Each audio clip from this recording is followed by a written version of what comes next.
নমস্কার। খবর সুন্দরবন থেকে সবাইকে স্বাগত। সুন্দরবনের ভয়াবহ কুমির, আবার সুন্দরবন সংলগ্ন গ্রাম মসজিদবাটি গ্রাম, সেই মসজিদবাটি গ্রামে অসিত মণ্ডলের পুকুর থেকে মসজিদবাটি যে হাই স্কুল, যে খেলার মাঠ, তার পাশে যে অসিত মণ্ডলের বাড়ি, অসিত মণ্ডলের পুকুর, সেই পুকুর থেকে বিশাল আকারে একটা কুমির ধরা পড়ল। কী করে এলো এই কুমির?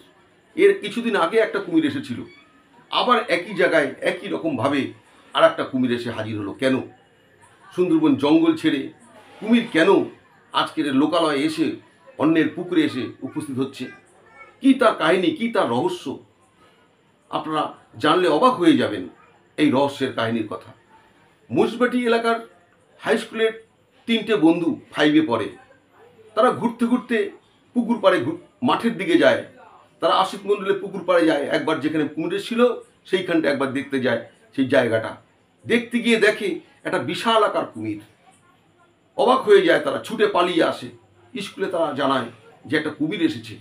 তারপর স্কুলের মাস্টারমশাইরা, অন্যান্য ছেলেরা ছুটে এসে দেখে সত্যি একটা কুমির, বিশাল আকার একটা কুমির। কেন বারবার কুমির ওইখানটা আসছে? আগে যেখানে কুমির ধরা পড়েছিল সেই কুমিরের লেজে একটা রিং লাগানো হয়েছিল, একটা গায়ে চিহ্ন দেওয়া হয়েছিল। লক্ষ্য করে দেখা গেছে সেই একই কুমির ওখানে এসেছে। বারবার কেন এই কুমিরটা এখানে আসছে? প্রথমে যে কুমিরটা এসেছিল সে করে 17খানা ডিম পেড়েছিল। সেই ডিমের জন্য সেই সন্তানদের আকর্ষণে, সন্তানদের মায়ায় হয়তো কুমির আবার এসেছে। সুন্দরবন জঙ্গলে কুমিরটাকে বন দপ্তরের কর্মীরা ধরে নিয়ে ছেড়ে দিয়েছিল।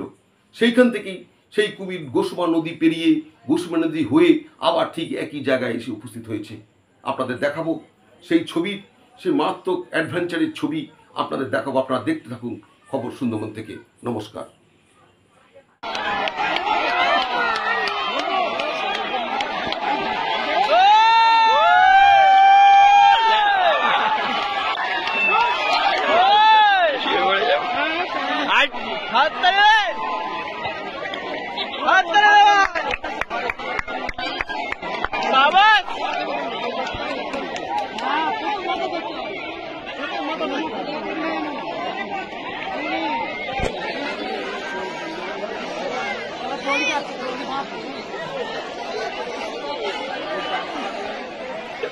দৌড়ে গিয়ে মাথাটা ছেড়ে সাহস দেখেছি ভাই, লোক সাহস খুব দেখেছি।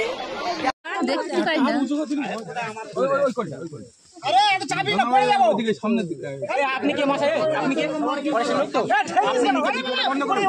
আপনি তো সহযোগ লাগবে তো ওই অবস্থা মার্কিং করবো, পরিষ্কার করবো দিয়ে মার্কিংটা করবো।